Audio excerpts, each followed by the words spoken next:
Hey everyone, welcome to the Screens and Scenes podcast, the podcast where everything on your screen gets the spotlight it deserves. From huge movies to niche TV shows to video games, anime, and everything in between. We're breaking it all down with honest opinions, laughs, and zero gatekeeping. Whether it's the latest releases, a nostalgic classic, or something flying under the radar, we're here to talk about what's worth your time and what's not. If you love pop culture, good conversations, and a mix of humor and honesty, you're in the right place. I'm Travis. And I'm Shawn. This is Screens and Scenes, where we don't just watch it, we talk about it. Alrighty, episode 1. Shawn, how are you feeling? Feeling good. How you doing? I'm doing great. I mean, a lot of great stuff that just got released. Looking forward to for 2026. Before we get into that, I know we're mainly about movies here, so I want to just ask you, what's your favorite movies or shows or any projects from last year that come to mind? I mean, most recently I just watched from last year was Mobland. So that was a phenomenal show on Paramount Plus. Tom Hardy, man, he just killed the main character role. I love those mob type shows and movies. They don't get enough light, man. They are so awesome. Yeah, I mean, what would you rate it out of 10? It's been a minute since I've given a genuine show a 9, so I think it's there, honestly. Wow, really? It was that good? Oh yeah, it was phenomenal. I there were a couple times in the show where it's like any show where you genuinely can't tell if the main character is gonna win, or just the quote unquote good guys of the show. If you can't tell who's actually gonna win, I think that immediately gets it above, say 7, maybe an 8. And then depending on how they actually wrap it up and show you how it unfolds, whether it be, they win in the end just because of plot armor, they have to win. You can obviously tell where it's being set up where they have to win. Yeah, no, 100%. Where this show, it was up until the very end, you kind of really didn't know who was going to win, because there was, from all sides, there were enemies everywhere.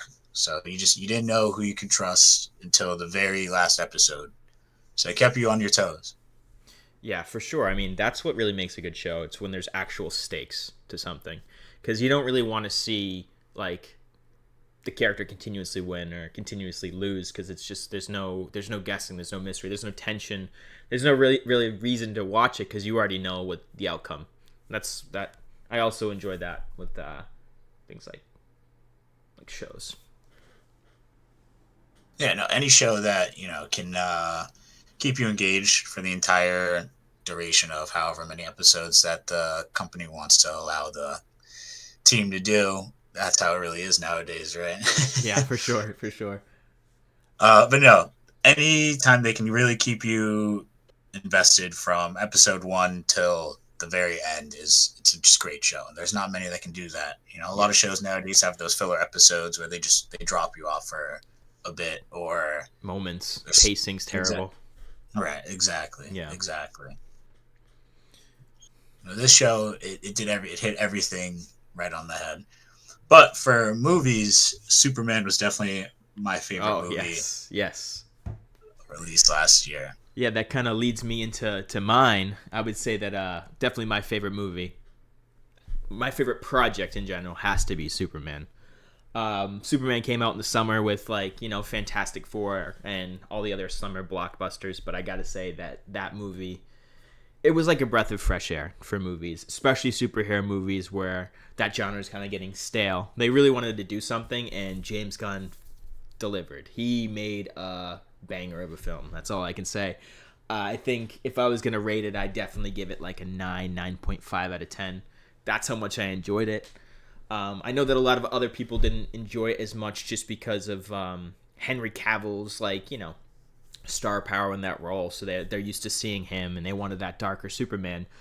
But you're always going to have those Snyder fans that are just kind of riding that character and riding that franchise. But I'm all for the new stuff. I loved it. I thought it was such an accurate depiction of Superman, the positivity, the goodness aspect of it. Just no matter what life form it was, whether it was a squirrel or a person, he cherishes all life, and I love that. And it It was so positive, and it just made me feel great leaving the theater. You know.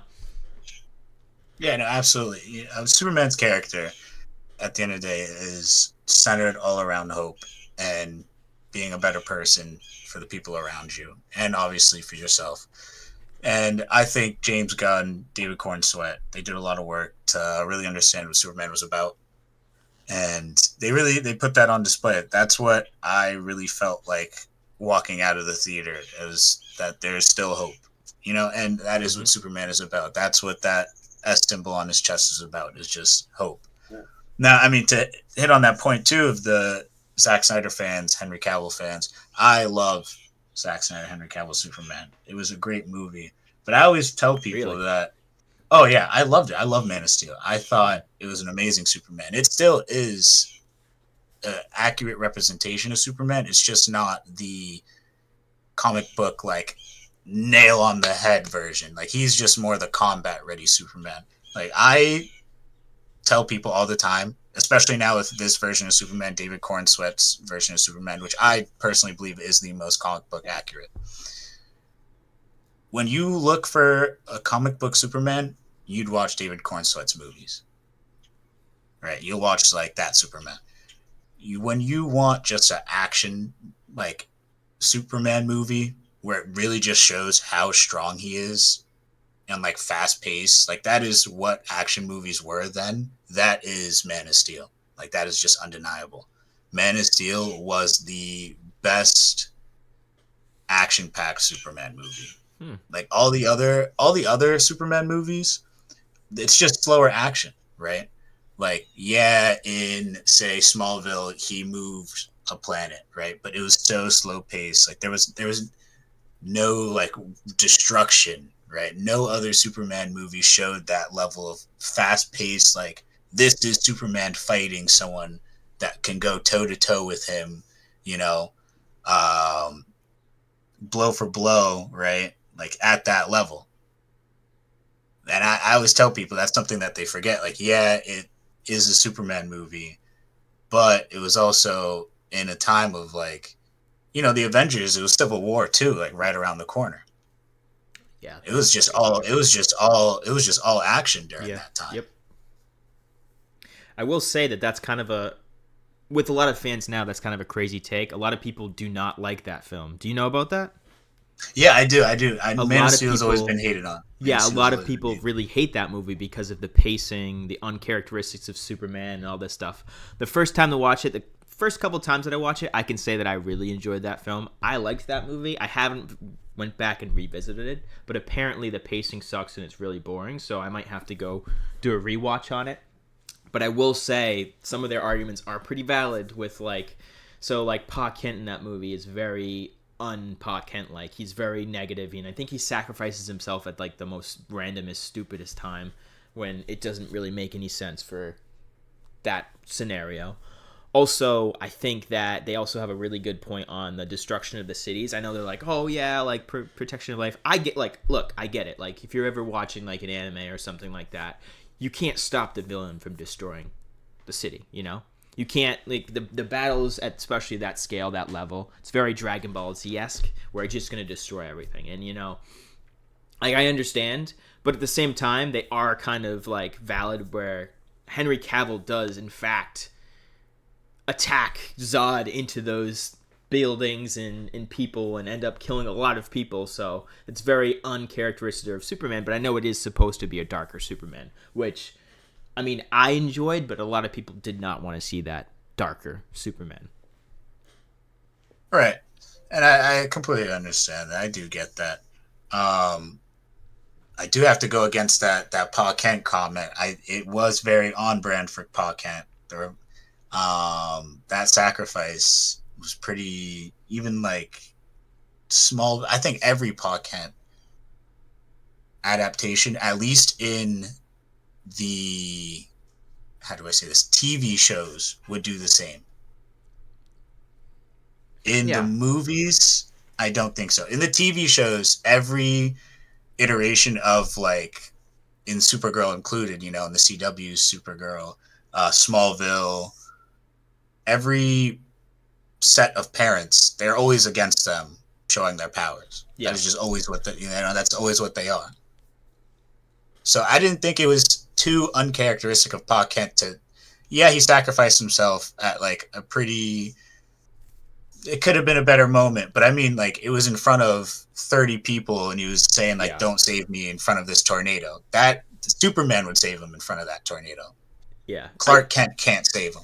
I just think it was a little goofy. I should rephrase it. I think it was a little goofy, and I was like, come on. I think you could have definitely like not died and just like walking, but whatever. But anyways, I mean, what would you get? So what? Sorry, what would you give Superman? The new Oh, my Superman, and rating. then what would you give Man of Steel? I want to hear your ratings for God. both of them. Okay, that's a good question because I would give Superman, this most recent one, a 9.5. I agreed. I believe that's what you gave it as well. Yeah, I'm around that area. Yep, Um, and I'd give Man of Steel an 8.5. 8.5. Okay. Yeah, because like I said, at the end of the day, it is still a phenomenal action movie. Like if you know nothing about what Superman is, like all those little themes of he's supposed to be a symbol of hope. Like he doesn't send the villain through a building because of the lives that might be in there. If you don't know those things, it is You ignore like all of those. no, it's not even about ignoring. Like to a person who I believe the movie came out in 2016, right? Yeah, around To that an area. absolute new fan, right? Like they're like let me like backtrack. They're fans who only know Marvel characters through the MCU. Oh, tons of them. Tons of them. They don't know the like real themes behind, like they miss the nuances the comic books are able to add Yeah, to for those sure. For characters. sure. And that's what I'm getting at. Like the person who walked into the theater in 2016 just to watch Man of Steel and saw that movie, they have every right to say that was an awesome action movie. Yeah. I mean, that's how I felt, right? I liked the movie when I saw it. I was a big Superman fan, always was. He's one of my favorite superheroes.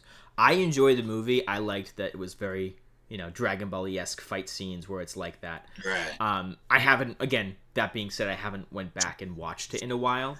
So the pacing issues are still there.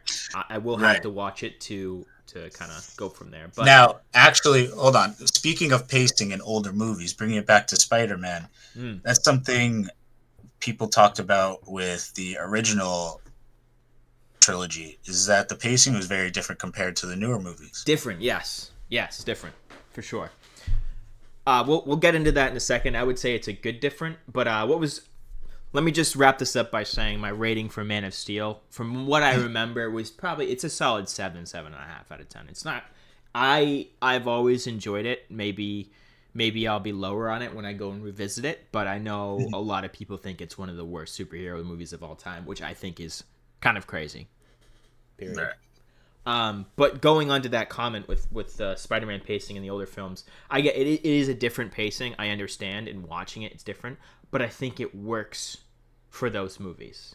Like I Right. enjoy the pacing, and I like that it focuses a lot on Peter Parker.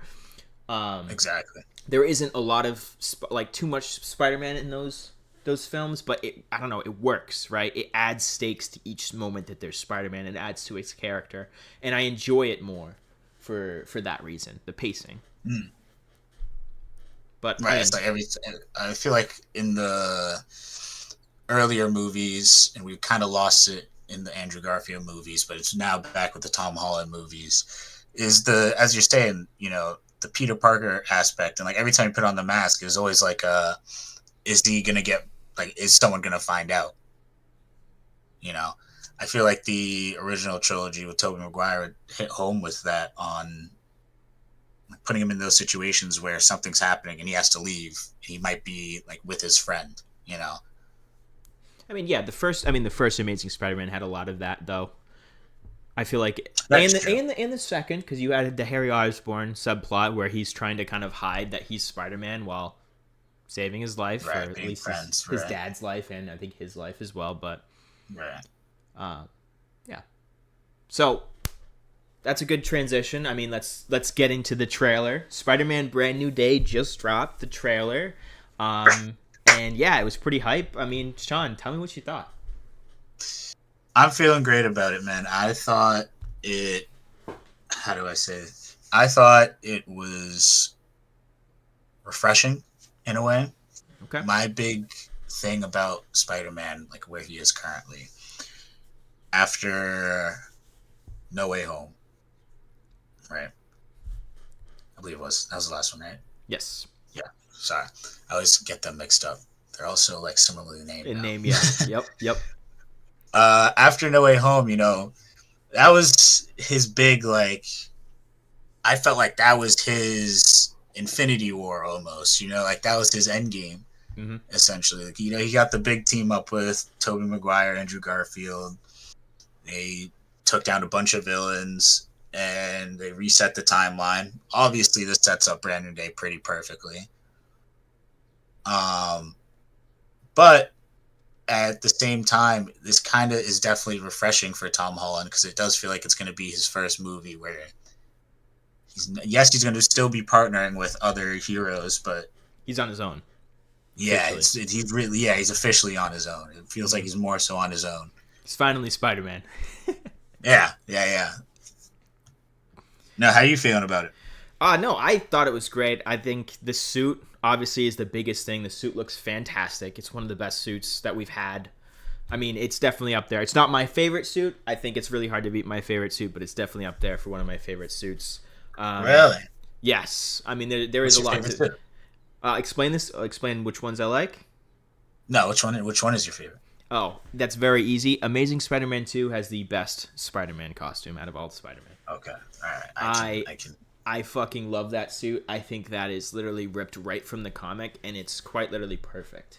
His build, the colors, the eyes, the webbing, everything is like, it's like, oh, I'm looking at Spider-Man, right? I'm not looking at something that's like somewhat like Spider-Man-esque, almost Spider-Man. Like, I'm looking at Spider-Man. With Tom Holland's, I think his new suit's very close to that. It's very close. Yeah. It's still like a little weird in some places, but that's personal preference. And then obviously Tobey's is a classic, but yes, I think Andrew Garfield Amazing Spider-Man 2 has the best suit.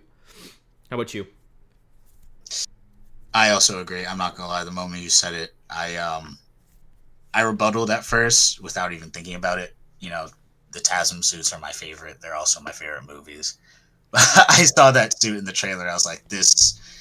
I was just thinking, like, yeah, Disney finally got it. Like, they finally. Yes. All I can say is I agree with that point as well. I won't go too much into it. We won't go into this episode about it, but The Amazing Spider-Man 2 is one of my personal favorites out of the Spider-Man films, just because of how accurate that movie is as far as as Spider-Man. It's just Spider-Man. Like, nothing else in the movie. We won't get into like where it is or just the Spider-Man. But I'll say this much, and it's not even in TASM 2. It's in TASM 1. Actually, I think it might be in TASM 2. No, it is whichever one. When he got shot, right, by TASM 1. TASM 1, yeah, when he got shot and he was limping on that rooftop, he was trying to web up to get over to, was it Lizard, right? He was trying to get a lizard at the top of Oscorp Tower. Exactly, yeah. And when the construction workers, they moved all their cranes over to help him, I said this is the most accurate representation of Spider-Man. Yep.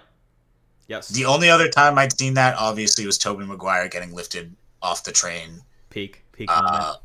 Yeah, that was also peak. But that was just after he saved them. You know what I mean? That wasn't like in TASM. This was genuinely the city helping Spider-Man. Mm-hmm. Obviously in Tobey Maguire's, they helped him, but it was just because, I'm not saying just because he helped them first, but it was just more so isolated in TASM where New York came and they said, we are going to help you like you always help us. Exactly. Well, I don't think. Go on. Well, you kind of see that now in the new trailer for Brand New Day. I mean, you see him getting the key to the city, and you see them appreciating Spider-Man again. So that's kind of getting back to that too, which is interesting. Right. But my one worry about that, and like the way the trailer portrayed it, is as if they're using it as like a plot point for MJ and Ned. Yeah. Like, you know what I mean? Like, yeah. Instead of it actually just being about him. Yes. And like his influence on the city and the influence of the city on him. for sure. But Which again, I do appreciate. Like, we do need the Peter Parker storyline. We yeah, can't have Spider-Man without Peter Parker. it's arguably more important sometimes, especially to all Exactly. that stuff. But yeah, I mean, even with that, I mean, I don't know if I care as much about the Ned and the MJ story as much as I do like his straight Spider-Man story right now. I feel like that's like some of the weaker moments in it, and I mean it's his character and it's stronger too, but it also brings it down a little bit. But at the same time, I'm excited to see what's going to go on with them, their relationships. It's good. All right. But going back to like the trailer, I mean, starting off, we have that scene where he jumps off the building. You could see in his mask. I thought that was an amazing scene. It's very TASM 2, which I love because the opening of TASM 2 is him, falling. Right? You see the spider logo, and it's sick, right? And I think they're trying to channel that in like a more realistic approach, which I think is so cool. Yeah, dude, something about that shot of him dropping, looking out in the city, and then just like closing his eyes. Oh man, Yep. it did something to me. That's like Spider-Man. That's Spider-Man. Exactly. That's exactly what I thought. That's what I was saying. Like, this is so refreshing. Like, genuinely, Disney got it, man. I think they studied footage, bro. They just started reading comics or something. Yeah. Well, I think this is Sony, so they probably just went back with what they worked with, Right. Right. Yeah, I mean, getting more into the trailer as well. We see Punisher right when he's chasing down that tank. Oh, yeah. Just finishing. I actually just finished the second season of Punisher. I haven't watched it till now, and that was really good. No way. What'd you think? Yep. That was fantastic. So seeing John Bernthal as Punisher is great. I think he kills it in that role. I really think he was like born to play Punisher. Like, I know the comic is a little bit different for Punisher, so it's like its own kind of liberty, but I will say that I think he fits the bill, especially his like 100%. voice. I don't know what it is about John Bernthal's like gravelly voice, but I think it works perfect for Frank Castle. 100%. Especially when he's like all beaten up. I feel like that's especially Yes. Frank, or what's his name? John Bernthal has really gotten the voice down of when he's out in combat. He's actually been fighting for however long, and he's still going. Mm-hmm. I always feel like, man, like that. It's in those moments when actors really have to act. Yeah, you know what I mean? For sure. I think he really shines in those moments, like you're saying. I love one small detail that I noticed is I love when he like barks and grunts during his fight scenes. I feel like that is like so like they're trying to like focus on the soldier aspect of Frank Castle, and that's so like a Marine thing to do. Like, he's gruff, and it like shows with the way he's like screaming at this guy, like literally grunting, barking. I think that's fucking animalistic and dope. Right. But I know you're a big the like Punisher series. Yeah, what would you give? I watched it when it was first coming out. I loved it. Yeah, what would you give like the series as a whole, like out of 10? God. Because man, it's good, but there are moments where it gets dull. Yeah. You know? So, but those dull moments are really for plot. Like, they really do progress the plot and explain a lot. I'll give it an 8.5. 8.5. I'm right in that ballpark too. After just finishing it, it's fresh in my brain. I think it's a good 8 out of 10. Yeah. Like, my only complaint is some of the early cop stuff and like the Mandani stuff. You don't really get it till like the later of the season, but a lot of it just kind of brings it down. And then the second season, it's good, but I feel like the preacher character is a little, John. He's a little dull at some moments. I just don't like some of his story. See, look, I feel like they don't add to his character, and I think that a lot of that just takes away from the main plot because I care a lot more about what else is going on. He's a tool. He's supposed to be dull. Yeah, well, like, he has this like what makes him interesting is like his like obviously his racist past, so he's got a completely different narrative, and he's like a changed man. That's interesting, right? But like I feel like a lot of his time just takes up a lot of the plot where we're just wasting time. I'm like, this is way more important things to be going on. Like, you could have showed more Billy and more other stuff going on, which is interesting. But yeah, it's that's like my only complaint. Like, and plus, like, it just feel like they were trying so hard to build another villain so Frank can like face that's like more equally matched, and it just seemed a little off at some points. I don't know. That was actually going to be my one gripe. I have funny enough you brought that up. My one gripe was that he was being built up as Frank's like other half, Mm-hmm. right? But I didn't really see it. No. I didn't really see it. I still love their dynamic. It was great. I understood how John obviously was a tool, and I understand how Frank was a tool to the military. I understood that aspect at play. But at the end of the day, like Frank is so far removed from the military at that Exactly. point. Like he's only fighting because he cares, right? He's not fighting because someone's telling to at that point. Um, but also their fights together were amazing. I did like their, I think it was like the 2 showdowns they had towards the end of the season Yeah. were the best 2 fights. Even I think it was way better than him versus Billy in Billy. season 1. Really? Yeah, I loved yeah. the Billy ending.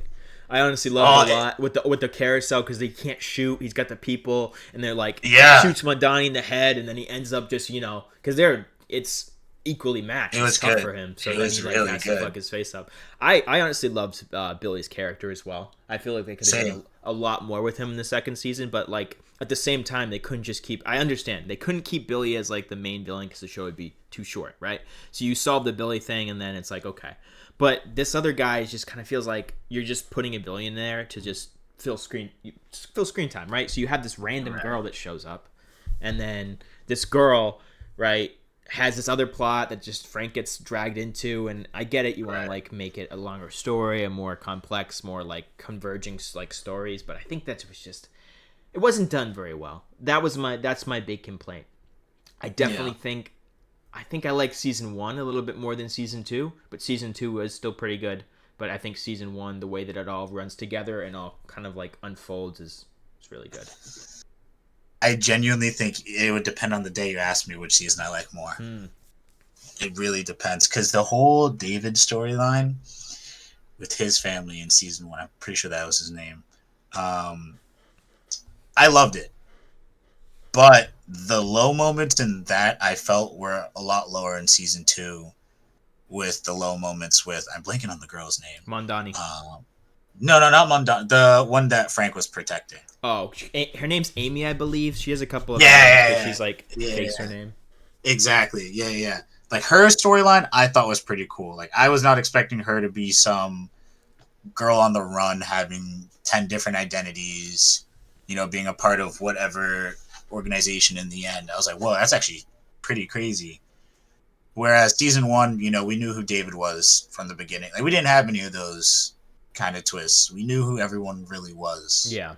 The only big twist was Billy. Yeah. Right. Well, that was involved, all that stuff. I just think, exactly. Like the ending was like really good in season 1. Like both the endings are good. Obviously, really bloody and stuff like that. Yeah.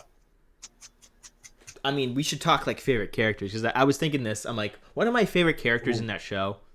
I don't know if people talk about him. Is fucking Curtis, man. I love Curtis.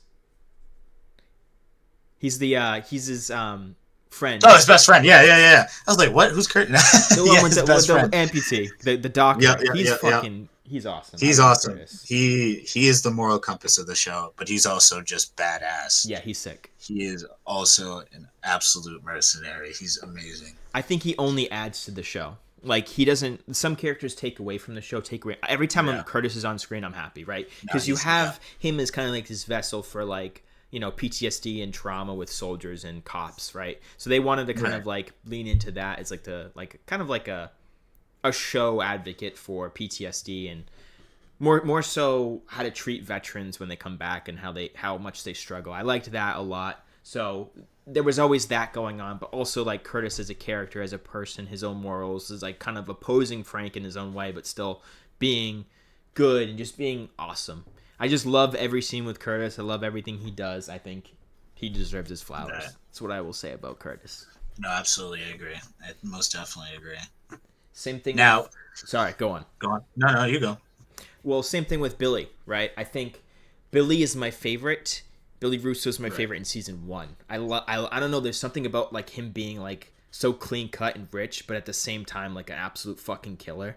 Like that's just sick. Where in like season 2, he's kind of just like a insane person. But like, you know, It's people just like like that. I can see it. yeah, clearly some people like that. This freaking therapist. Oh, that's great.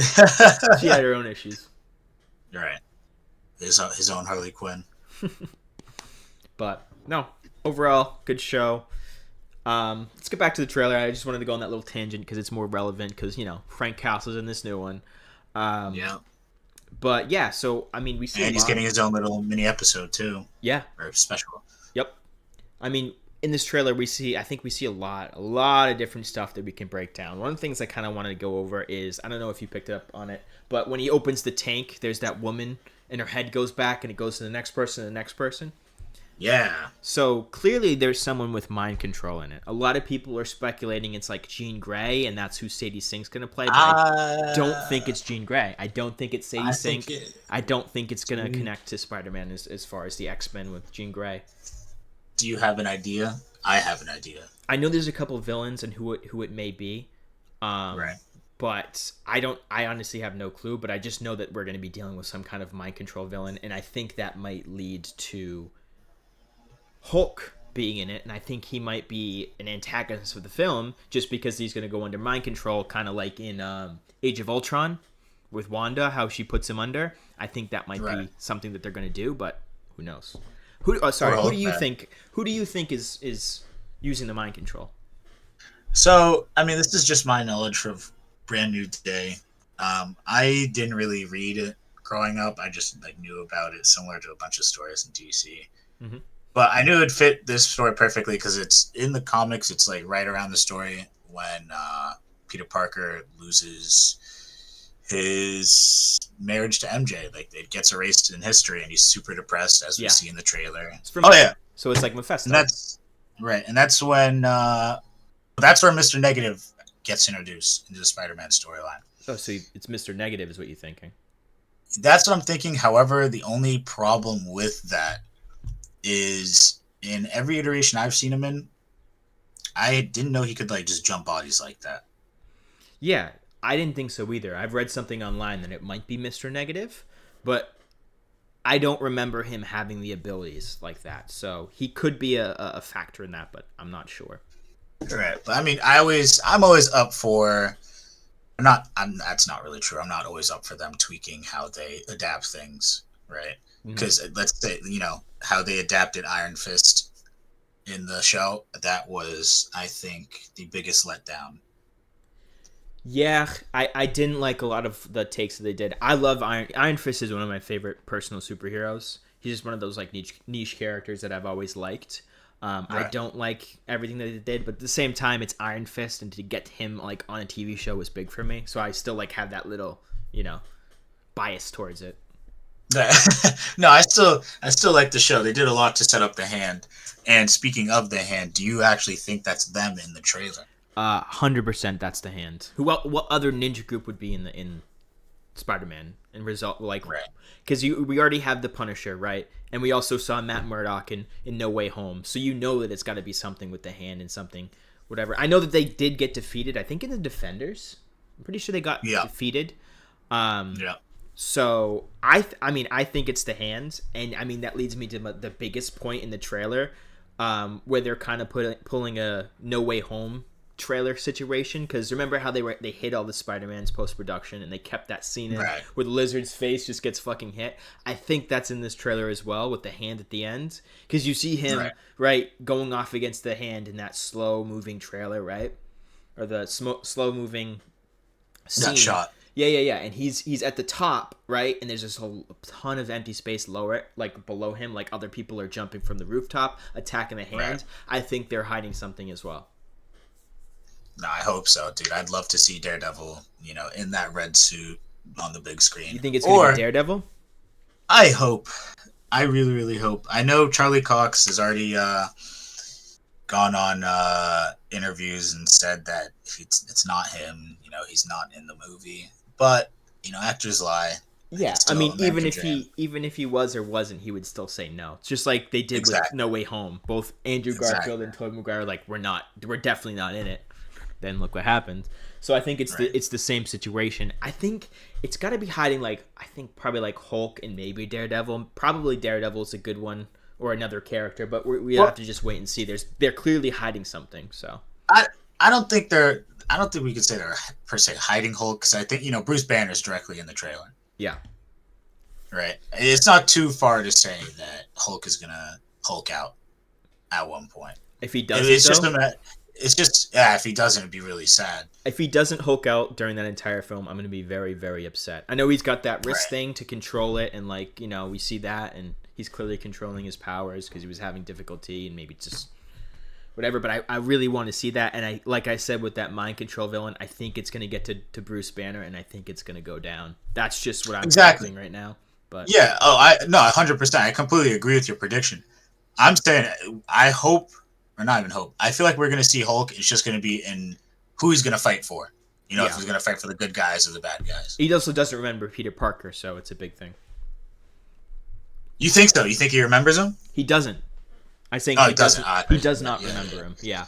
Yeah. Because I mean, Yeah. it clearly shows like, who are you again? He doesn't know him. He's helping him out, but Peter knows to go to him Right. because he's the Hulk. Whatever. Exactly. But yeah, I mean, How would you feel if you were Bruce Banner and some random kid walks up to you like, "Yo, I know who you are, cuz." Like, so, I mean, I think I know everyone you. knows who Bruce Banner is because I don't think it's a secret that he's the Hulk. He can't hide it. Like he's just the Hulk. But like someone's like, "Hey, I know you personally, and you know me." And like, what are you talking about? I'm this guy. Right. He's gonna be like, "Oh, cool." I feel like as Peter Parker, you can definitely go and just reveal your secret identity to any kind of hero that you know, and they're going to be like, "Oh, cool." Right. Yeah. It's just not going to matter too much. But that leads me into my next point because they're testing Peter, right? Him and Dr. Banner because of the organic webbing that's happening, which is something I never thought in a million years that they'd actually do because that's just not. Like, it's like one comic storyline that they do that, and obviously Tobey Maguire was like, it was a choice by Sam Raimi, which is very interesting. I'm surprised that they're doing that. What do you think? I'm in the middle. Like, I'm for it. I'm absolutely for it, but I love the web shooters. Me too. At the same time, I'm never against web shooters. Like, I think they're so cool. It shows but I do think it's exactly. It shows that Peter Parker's brilliant. He's also an extremely smart person. Mm-hmm. Reed Richards has stated at one point, in I forget what comic, to say that if genuinely Peter Parker had the proper tools or the same set of tools, he'd eventually be toe to toe with him. Which is crazy. In terms of inventions. Smartest he's one of the smartest in the Marvel universe. Right. But it's also funny too what iteration of Spider-Man people choose to go with. Yeah. And how smart they make him, because they're the ones where he's 17 and he's just super smart. And then the ones where he's a little older, obviously, say the Spider-Man video games, where I believe he's well into his 20s in there, but he's still obviously very, very intelligent. Yeah. Right. Or the earlier Spider-Man TV shows where he was a little younger, but he was still very smart. Mm-hmm. I think that's a huge part of Peter Parker's character is his intelligence. So that's something I always look for. I think Peter Parker is just intelligent because before he's bit by a spider, he's the nerdy guy, super smart, perfect at all his classes, but he just can't can't stand up for himself. He's little nerdy guy. But then gets spider powers and yada yada yada. It's also why I really like in the Amazing Spider-Man 1 and 2, he uses his brain tons, and I think it's a perfect representation of Peter Parker's intelligence. I agree. Building the web shooters, improving them, and then again when he's fighting Electro, facing that issue, magnetizing them, figuring out how to do that. That's just so Peter Parker, and I love that. Yeah, I really do. No, that was epic. That whole scene was epic. The organic webbing, I'm with you. It's I'm in the middle. I think I'm gonna like it. I don't hate it, but it's definitely a choice. But do you think that he's going to turn into Man Spider like he's done in different media? I think it's a possibility, and that's why he's going to the Hulk. I think it'll be a possibility. I'll think it'll be oh, if you don't take care of this, this is what's going to happen. Yeah. But I don't think it's going to happen. I think it'd be really interesting if he does. You think it'll be interesting? Well, yeah, it'll be interesting. But 100% it'll be interesting. It'll be crazy to see on screen too, 100%.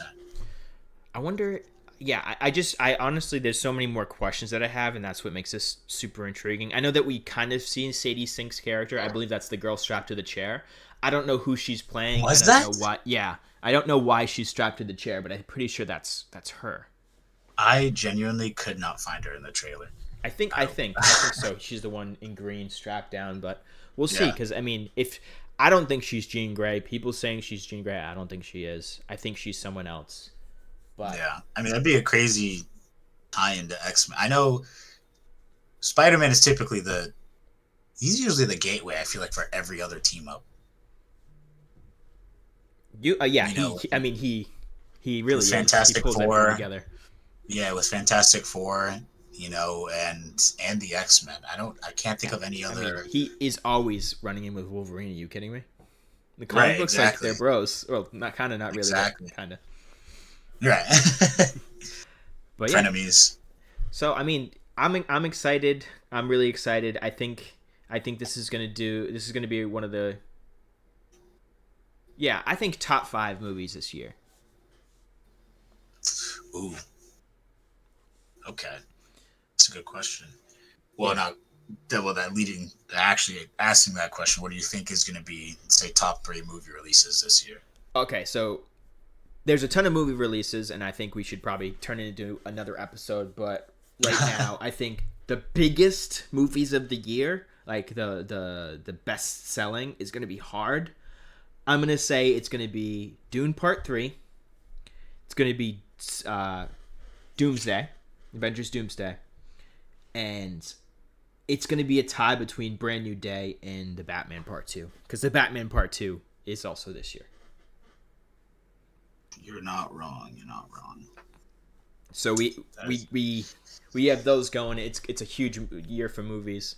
We'll definitely do hey, another episode completely breaking agree it with that down, list. ranking them, and going through them. But we're eating good, we're eating good. 100%. But I mean, in other news, back to Spider Man. So now we're on the topic of Spider Man and Marvel. What is your Spider Man movie ranking? So in total, there's 10 movies. So there's 8, not including like appearances and spin-off characters. We're talking about the mainline Spider-Man films. There's going to be 8 live action and 2 animated. That being Into the Spider-Man, Into the Spider-Verse, and Across the Spider-Verse. All right. Right.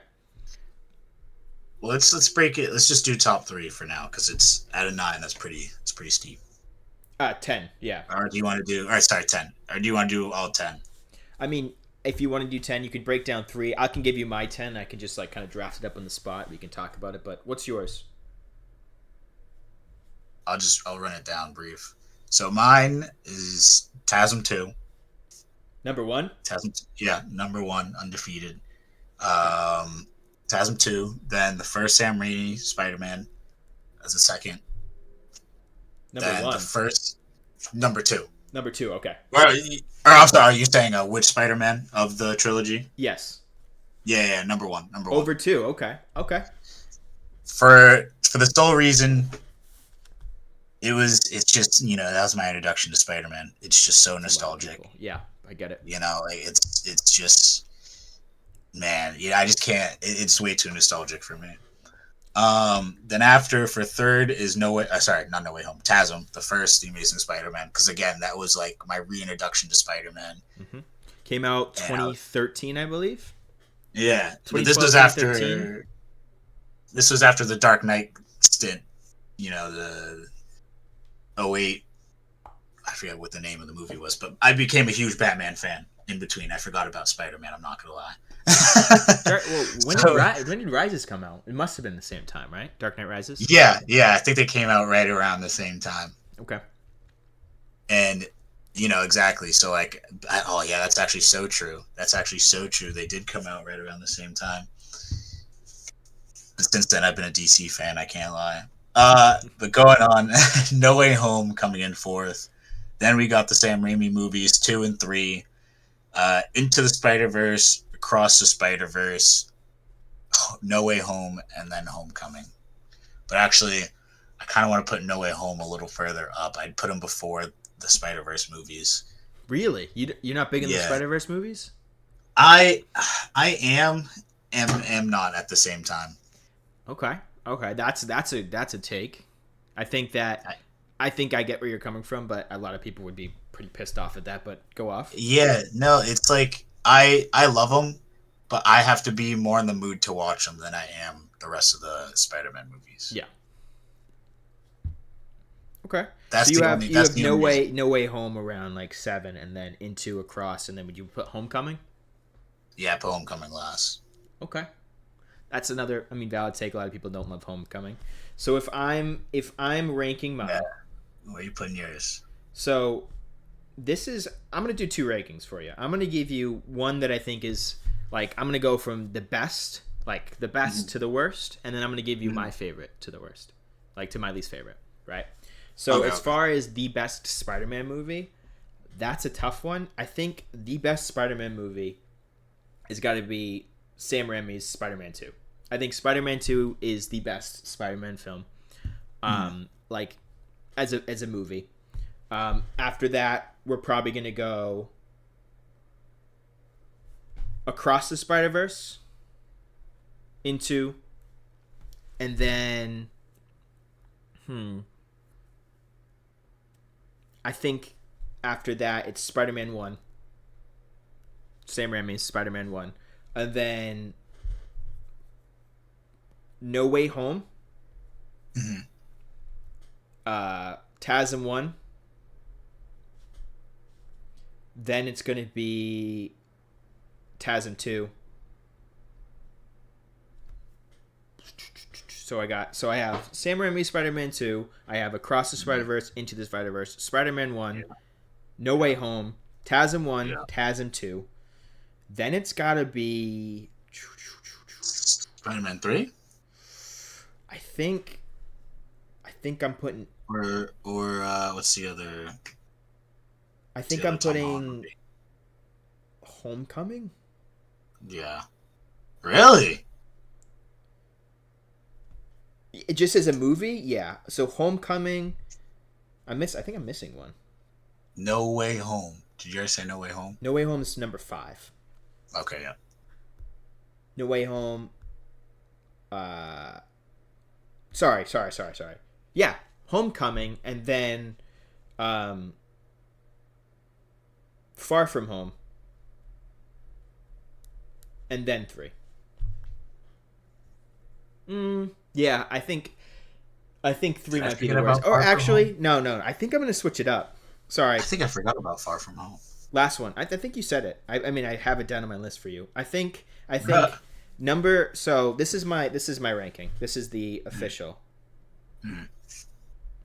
I think it's Spider-Man 2, Across the Okay. Spider-Verse, Into the Spider-Verse, Spider-Man 1, No Way Home, TASM 1, TASM 2, Spider-Man 3, Homecoming, Far From Home. I think that's my. You liked. Whoa. Okay, hold on. You liked Homecoming more than Far From Home. Yes. I thought I'm not alone on this. That was I that think was the only thing that actually surprised me on you. Like everything else, I was like, yeah, that makes sense. That makes this is just sense. what Like, yeah, like generally what I think is like a as good Spider-Man movies, movie. as no, not I even see. Spider-Man, like as movies, right? As Spider-Man movies, as Okay, movies in okay. general, I think these are like this is I what see. most people's rating is going to be. Like I think Homecoming is a better Spider-Man movie than Far From Home. Not No Way Home, Far From Home, the second one. Right. Yep. I Yep. think it's a better That's Spider-Man movie, and I think it's a better movie. I think Far From Home is a little like it's like you're going to Europe, and it's just like not much happens. I don't really care much for Mysterio. They have one cool fight, but like the rest of it's kind of stupid. I'm not a fan of the red and black suit. You can kill me on that one. I'm a big red and blue guy. I love the red and the blue. I mean, I don't Yeah. love the first. I don't like really any of Tom Holland's suits until it gets to you know the Yeah. most I mean, recent one. But I think fair. just Homecoming is a better it's a better condensed movie. I mean, in either one, he gets his ass kicked every single time. I guess he kind of wins in Far From Home, with that like Right. spider senses actually like are spider senses, and that's cool. But yeah, I think explaining like Spider-Man 2, like Spider-Man 2 is just like that's just such a good movie. I think it's just peak. It's like the pacing, the characters, Yeah. everything, all the builds, the Doc Ock is perfect. Mary Jane, Peter, Right. like everything is like so peak. It starts off with the pizza scene. You know, it's pizza time.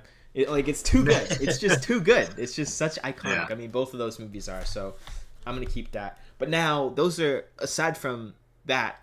But my personal favorites are gonna be a lot different. Okay. So, I mean, we can talk about it more, but my personal favorite as a Spider-Man film is TASM 2. Lovely. Right? I'll just go from my top 3. So, right? So TASM 2, Spider-Man 2, so Sam Raimi's. Mm-hmm. And then it's got to be like okay, the third one's really tough. I just realized, fuck. So it's tough because you could put No Way Home in there because I like all the Spider-Man, but Yeah, Across and pretty Into epic. is a Spider-Verse. Honestly, I think I might put Into the Spider-Verse as number 3. Fair. I think that was a great movie. I know a lot of people are like mixed up about like Miles Morales and all that stuff, but like Peter Parker's still in it. Right? We have very different versions of Peter Parker. We have all the versions of Peter Parker. It may not be the Peter Parker that you think. Peter Parker's in it, and he's teaching Miles. Like, I like that. I mean, it's a different universe, Peter teaching this Miles. I'd rather it was his universe, but, it's great. And I really like Miles Morales, and I like that they're able to take those liberties without pissing anyone off. Like, you can just do different universe spider people and enemies without, like, changing stuff up. Like, if you're going to switch some stuff up, do it in another universe. Don't do it in like one that you're saying is like the main universe, And I like that. Like, right. Doc Ock's like a woman instead of a dude, which like it doesn't bother me, but it bother people like other people. But since it's another Right. universe, you can be like, well, it's another universe, and like, you know what? You're right. So No, I had nothing wrong with the Miles Morales. I love Miles. oh no, I was, I love I Miles. was, yeah. I was wishing they focus a little bit more on Miguel O'Hara. Fair. He is my favorite Spider-Man. Like Spider-Man 2099 he's even over Peter Parker. He's my favorite Spider-Man. Interesting. Did you ever play Um, Shattered Dimensions Spider-Man oh, game? it's that literally took the words out of my mouth. That's what I was going to start talking about. That game is fucking peak, by the way. I love that Every game. time it was his missions, dude, I'd lock in like no tomorrow. Like, All oh of my them, god, I love bro. his suit. I All of love all his of suit. the Spider-Man, dude. All of them. Every mission, I love Spider-Man Noir. I love the stealth, and I love you get the ultimate Spider-Man with the black suit and the red and blue, Right. and then you Yeah. also have again 2099. That's sick. It's in the future. It's just so sick. I love that game. Now, did you? It was the other one because that was Shattered Dimensions, right? Yes. I think there was another one called Altered Dimensions where it was just Peter Parker and what's his name and Miguel, right? Yeah. And they Go on. yeah go on. No, and the final villain on that I think I'm blanking. It's not. I'm blanking on the name of it, but there's another one, just the two of them, right? Amazing storyline, great gameplay. It was a little, I think, after Shattered Dimensions, Yeah, like it was. release wise. So it's the same kind of like continuation of the story. I never played it. I never got into Really? playing it. No, I only because it was like I was young. I couldn't buy my own games when I was young, so I didn't have money. Yeah, Fucking yeah, broke yeah. ass kid. But obviously, I got Shattered Dimensions, and that shit was fire. Right. And I never got to play the sequel. I definitely will go back and play it. I think that's something I want to do No, because I so want to go worth back it. and play So Shattered worth it. Dimensions because Dude. Yeah, Fire. go on.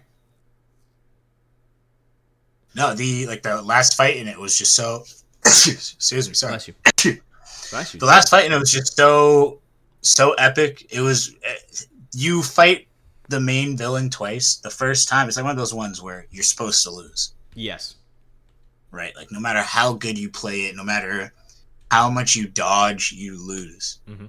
right? And like the little kid in me was just like so depressed watching Spider-Man get beat up, and then Miguel O'Hara comes in, like the epic man he is, and saves Peter Parker. Since then, I was a Miguel O'Hara fan.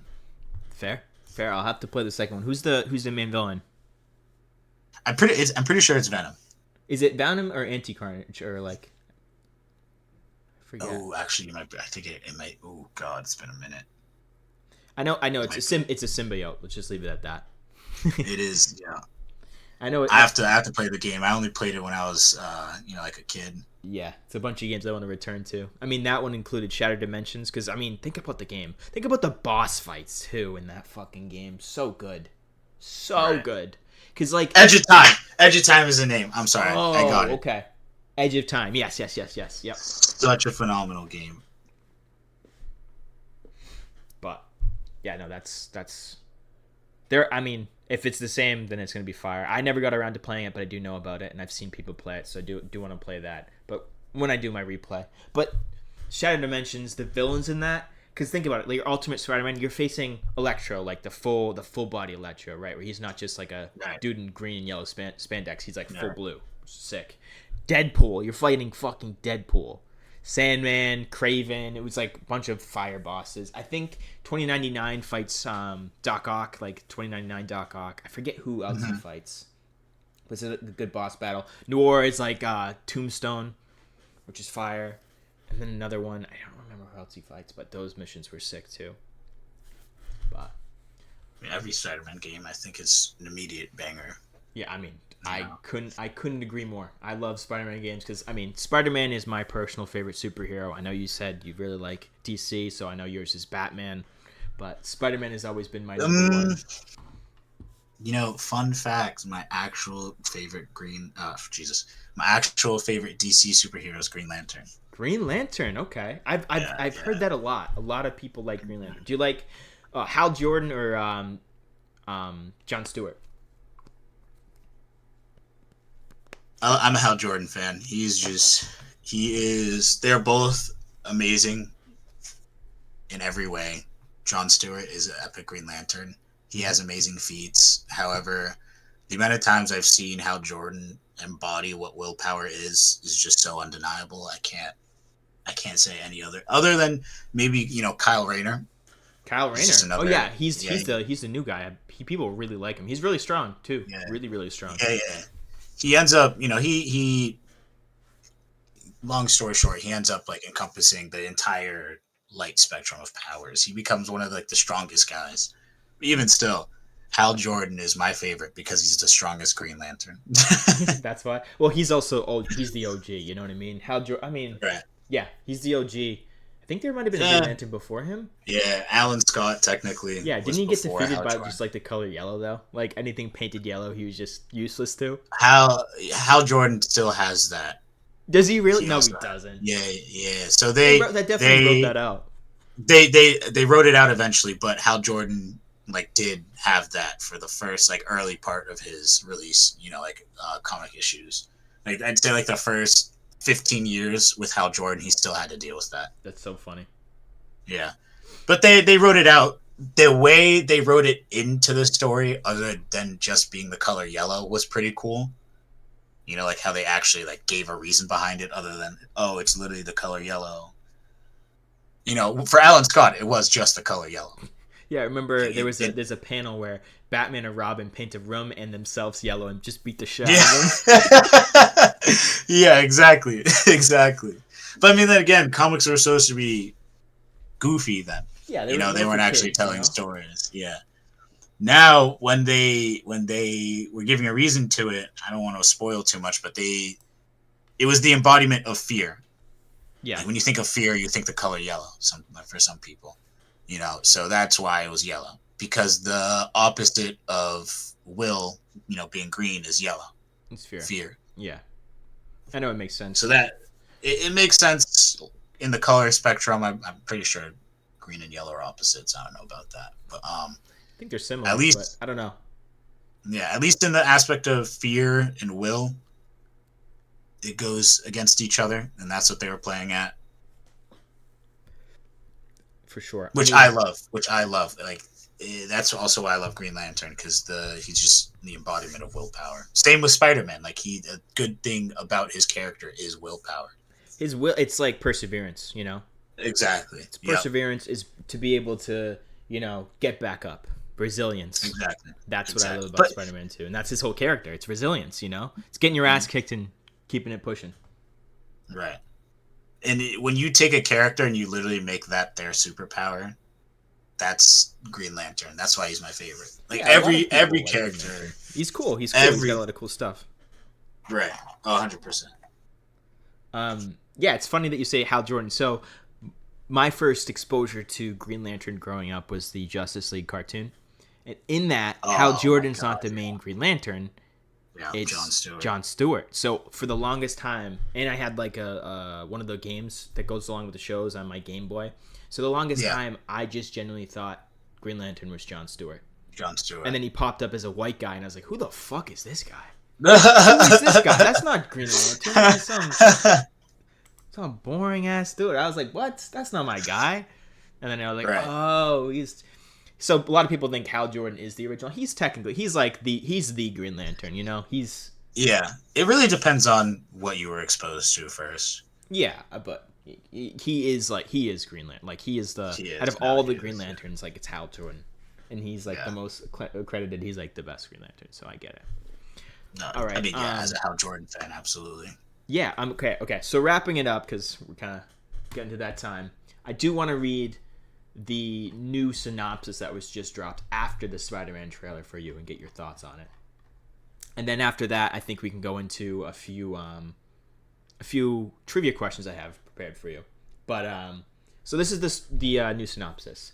4 years have passed since the events of No Way Home, and Peter is now an adult living entirely alone, having voluntarily erased himself from the lives and memories of his loved ones. Crime fighting in New York that no longer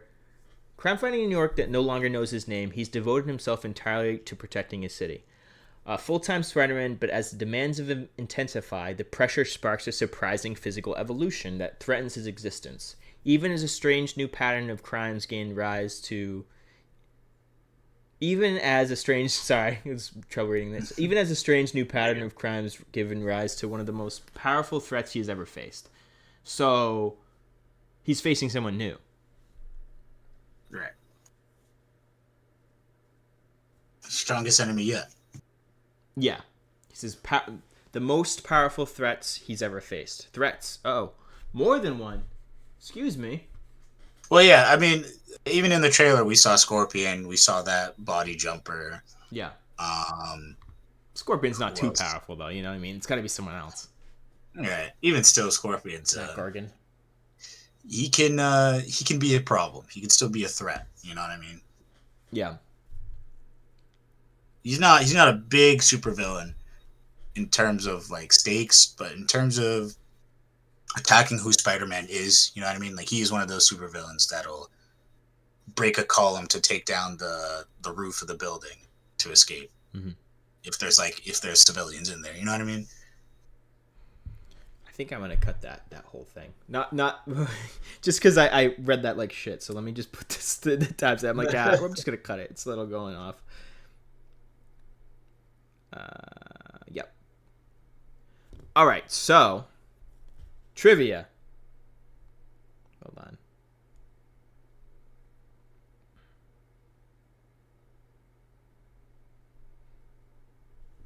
So last thing, I do have some trivia prepared for you, some Spider-Man trivia, just to go along with the trailer. So let's see how you do.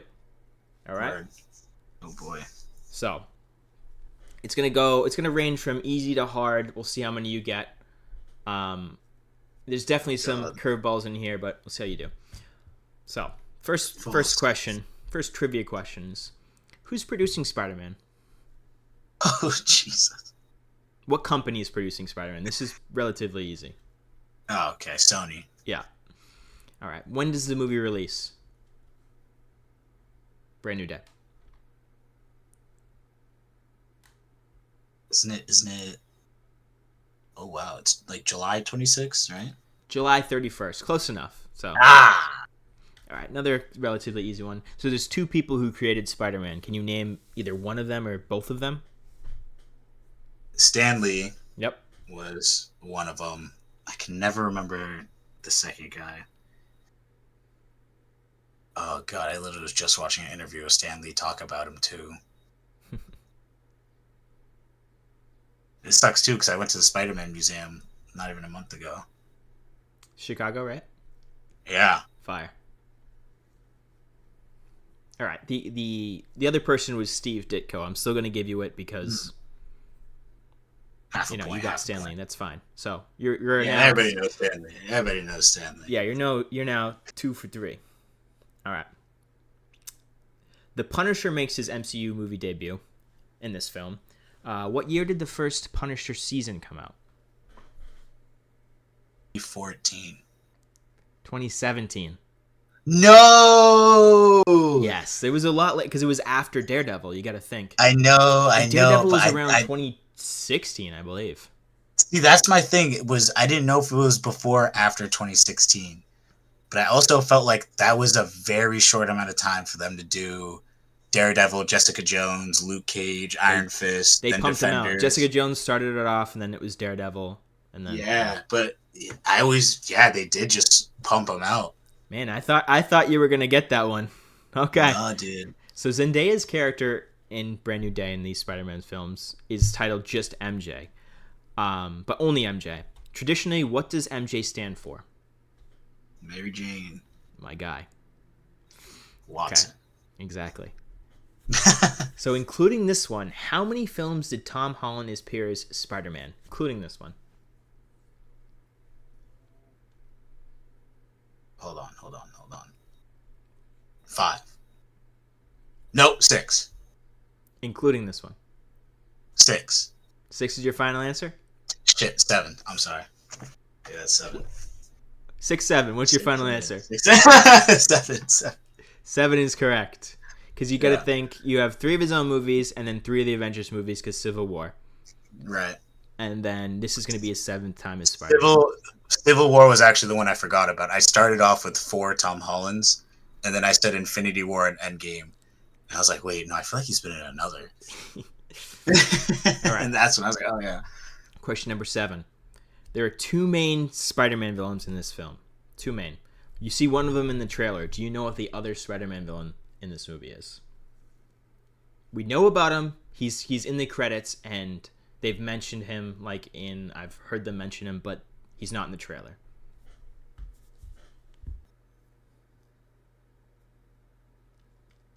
This is pretty bad with how many times I've seen this trailer, too. He's not in the trailer. There's one in the trailer. There's one not in the trailer. Just name the 2 Spider-Man specific villains in this movie. Well, we already said Scorpion. So Scorpion's one of them. Yep. And then, I mean, I'm guessing, Mr. Negative. Mr. Negative. Okay, we don't know about Mr. Negative. He's kind of in the trailer too. If. Yeah, but we don't know about Mr. Negative. This one's confirmed. Right. Oh, this is confirmed. Oh, okay. I don't know that one then. Okay, the answer is Tombstone. Tombstone is in the movie. Oh. Yes, I actually really like the casting for Tombstone. Who is it? I don't. It's this guy named Marvin Jones. He looks like Tombstone. He's been in. Okay. I don't know what he's been in that's notable enough. He voiced his Tombstone in the Into the Spider-Verse. I gotcha. But he looks like him. Sorry. Next question. Another hard one that I don't think you know because it's not a known director. But who's directing Spider-Man: Brand New Day? Oh god.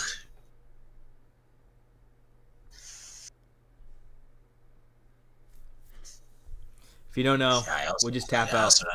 I also don't know that one. It's Destin Creighton. Do you know his other movies or stuff that he's done? This isn't another question. I'm just asking. No, no. What else has he done? He did Shang-Chi, and then he also did with Shang-Chi, whatever you want to say. He just did the Wonder Man series. Those are the other projects he's directed. So I love Shang-Chi. Me too. That's the only other project I've seen. I didn't see, and I know you were telling me actually to see it. You haven't seen Wonder Man?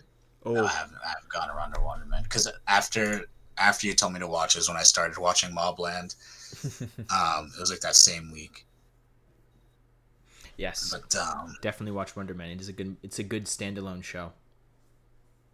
No, that's what I keep hearing.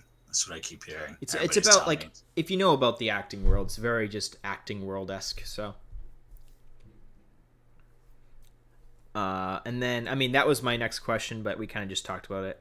My last question, this is a comic book question. This one might be a little tough because even I didn't know this, and I've read this issue. So in Oh boy. Spider-Man issue number 1, he faces one of his villains that we just know of. Do you know who the villain is in Spider-Man number 1? It's not an obvious villain.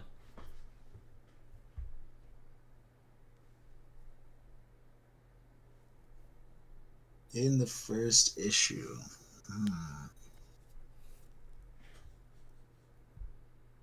I want to guess Sandman, but that's a later issue. I know that for sure. That's way too early. Go with like Doc Ock. Doc Ock is not correct. It is Chameleon. I knew it was some like. Sandman is pretty early. Sandman and Vulture are really early. I knew it was what's it called? Like a bird type, or not bird, animal type thing. Yeah. You know. So you got 4 out of 10 for an extra credit point. Oh, Who is Chameleon's brother? Another Spider-Man villain. Vulture. Incorrect. It is Kraven. Really? Yes. Have you not seen the Kraven movie? No, I haven't. I watched it on a plane. Yes, Kraven is his biological brother. Really? Yes. Alrighty. I think we're going to wrap it up there. That is the first episode of Screens and Scene podcast. Thank you all for watching, and we'll catch you on the next one. Have a good one, folks.